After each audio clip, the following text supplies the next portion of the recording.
As a supervisor, what is one thing that you can do to help elevate not just your team, but the plant's performance?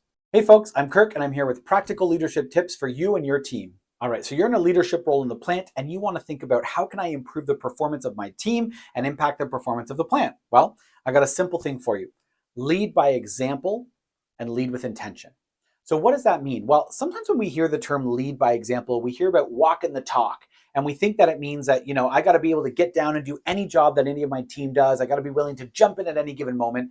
And certainly to some degree, it does mean that. However, what we're finding with a lot of our clients is that because of, might be collective bargaining agreements, it might be just certain positions or the way things work, a leader isn't really at any point ever going to just jump in and do what their team members are doing.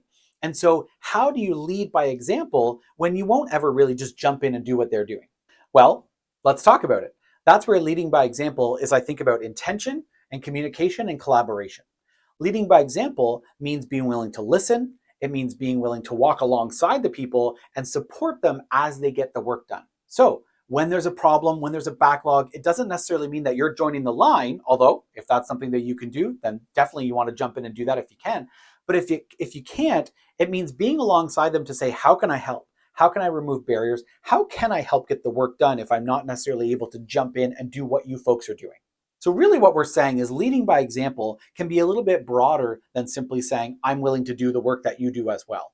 It's showing support, it's being willing to collaborate, and it's being willing to stick with it until the job is done so that everybody feels a shared sense of accomplishment.